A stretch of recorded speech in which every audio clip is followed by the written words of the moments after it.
In the ancient world, one name echoed louder than all others. A name that promised both glory and destruction. A name that would be whispered in palaces and screamed on battlefields for centuries to come. This is the story of Alexander the Great. He was born in 356 BCE in the small but fierce kingdom of Macedon. His father was King Philip II, a brilliant and ruthless warrior who had turned Macedon into a military powerhouse. His mother was Olympias, a queen of intoxicating ambition, who whispered to her son that he was not the child of a mere king, but descended from the gods themselves.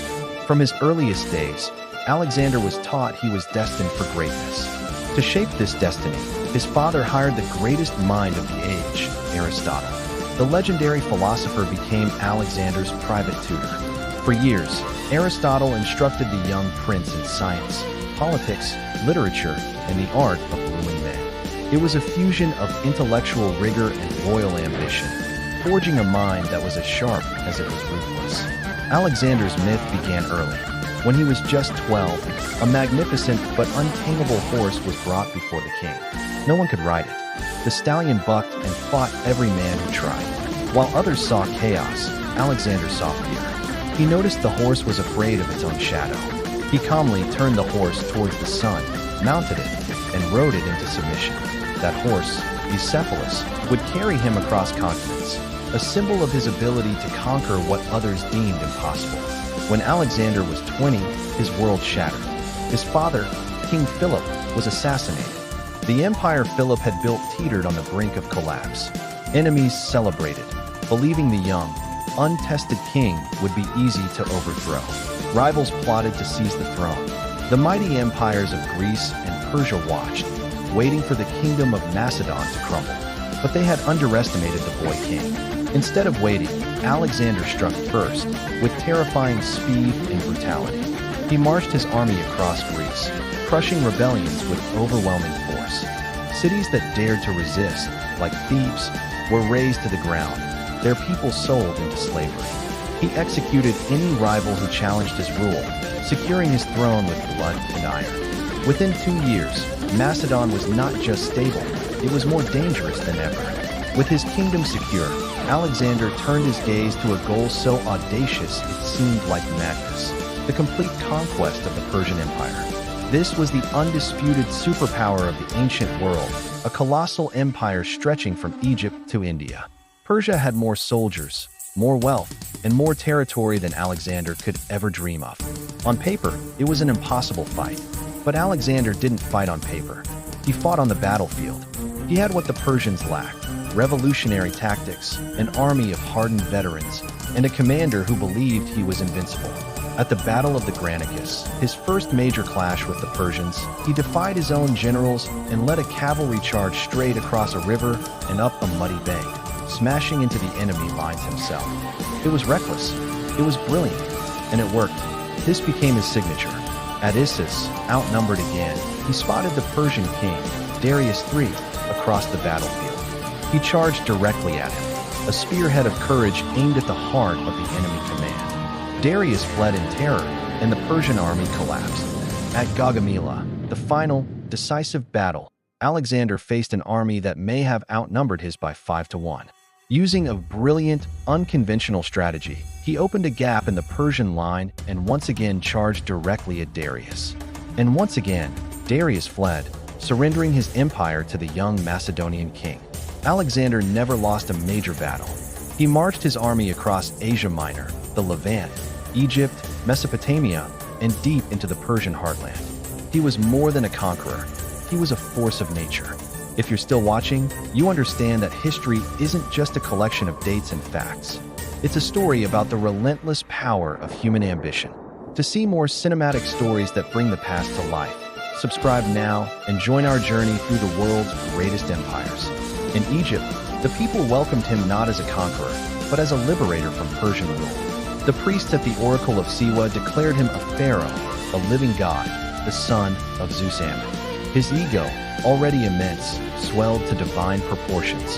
He began founding cities in his own name, dozens of them, with the most famous being Alexandria in Egypt, destined to become the intellectual and cultural capital of the ancient world. Statues of his likeness rose across his new empire. Legends of his exploits spread like wildfire. But the power that made him a legend also began to corrupt him. As he ventured deeper into Asia, Alexander started to adopt Persian customs. He wore Persian robes and introduced Persian court etiquette, demanding his own Macedonian soldiers perform proskynesis, the humiliating act of bowing down and kissing the ground before him. To his men, who saw him as their king but also their equal, this was an unforgivable betrayal. The man who once fought beside them in the mud and blood now demanded to be worshipped as a god. His paranoia grew. He executed one of his most loyal generals, Pelotas, on suspicion of conspiracy, and then, in a drunken rage, murdered Clitus the Black, the very man who had saved his life at the Battle of the Granicus. The bond between Alexander and his army began to fray. But Alexander's ambition knew no bounds. Conquering Persia wasn't enough. He wanted to march to the very edge of the world. He led his army over the Hindu Kush Mountains and into India, a land of powerful kingdoms, terrifying war elephants, and brutal, unforgiving terrain. He won his final great battle at the Hydaspes River, defeating King Porus and his elephant corps in a tactical masterpiece. Yet, his army was at its breaking point. They had marched for 8 years, over thousands of miles. They were exhausted, homesick, and terrified of the giant armies rumored to lie further east. On the banks of the Hyphasis River, his soldiers, for the first time, refused his command. They would go no further. Alexander, the conqueror of the known world, had finally met a force he could not defeat, the limits of human endurance. Heartbroken and furious, he was forced to turn back. He made his way to Babylon, the new capital of his vast empire, intending to consolidate his power and plan new campaigns. But he would never lead an army again. In 323 BCE, after a prolonged banquet and drinking party, Alexander fell gravely ill. Was it a sudden fever, like malaria or typhoid? Or was it poison, delivered by a rival who feared his tyrannical power? The truth died with him. After days of agony, at just 32 years old, Alexander the Great was dead. His empire was left without an heir, without a clear successor, and without a plan. As he lay on his deathbed, his generals reportedly asked him to whom he left his kingdom. His final, fateful words were, "To the strongest." This single phrase was a death sentence for his empire. It plunged the known world into 4 decades of savage conflict, known as the Wars of the Diadochi, or the Successors.